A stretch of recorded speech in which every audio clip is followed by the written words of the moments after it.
Hello everybody! Welcome to Creating the Basic Adaptable Game Engine Library Part 25, Starfish Collector 2.0 Design.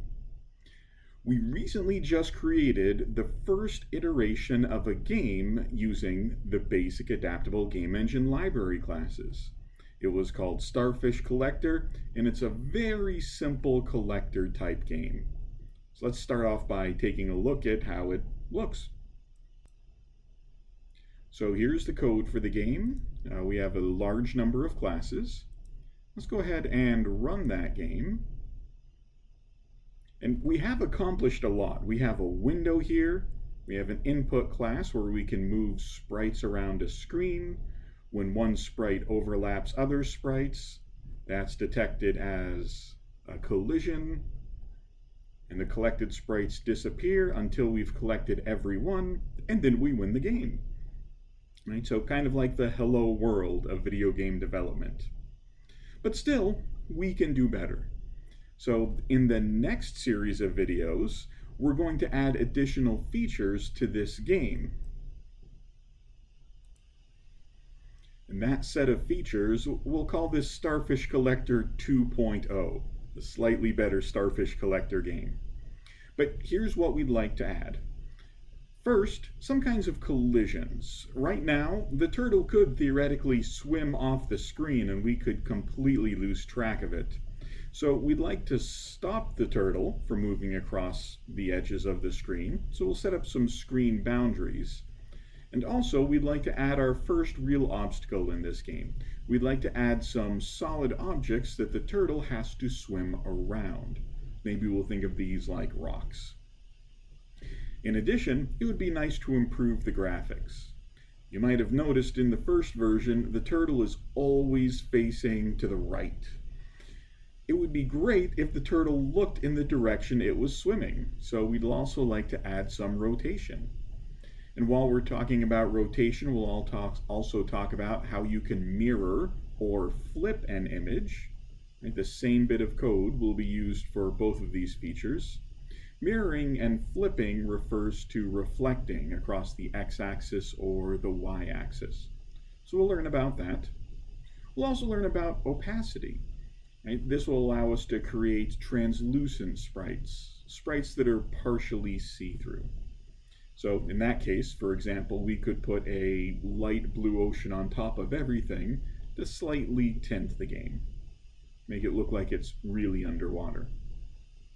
Next, we'll talk about physics. Right now, when you move the turtle, there are sudden starts and stops. So we'll add some acceleration so the turtle gradually speeds up and gradually slows down. And we'll also talk about adding velocity to our objects as well. Velocity and acceleration go hand in hand. As we'll discuss, acceleration represents a change in velocity, and velocity will represent a change in position. Then we'll move on to animation, and particularly sprite sheet-based animation. In brief, a sprite sheet is a large image which contains a lot of smaller rectangular sub-images, sometimes called frames, and those are displayed in rapid sequence to create the illusion of continuous motion. So we'll talk about how we can implement this to have some animated effects in our game. Next, we'll start talking about text-based objects. In this case, it might be nice to have some kind of a counter as to how many starfish are left. Maybe some kind of points. Every time you collect a starfish, you see some points appear on the screen. Or even if we wanted to replace the you win graphic by a text object. Right? These are all things we could do once we add this feature.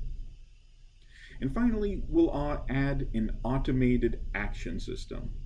There are lots of things that we do in our game that we might want to happen automatically. For example, we'll learn how to rotate a sprite, right? We'll learn how to rotate a turtle, but perhaps we'd like the starfish to automatically rotate on their own. Right? Or maybe we want them to wiggle back and forth to indicate that they are an object that can be interacted with. Right? There's all sorts of reasons we might want different bits of code to automatically do things on their own. As another example, maybe we want to change the opacity of an object over time. And so if you collect a starfish, maybe you want it to fade out rather than just suddenly poof, disappear. So these are all different features we're going to be implementing to create Starfish Collector 2.0. And then in the final segment of videos, we'll use all these other features to create a series of different games like Asteroids or Breakout that show how powerful the basic adaptable game engine library can be. So this is what we have to look forward to, and in the next video we'll start working on collisions right away. All right, thanks for watching.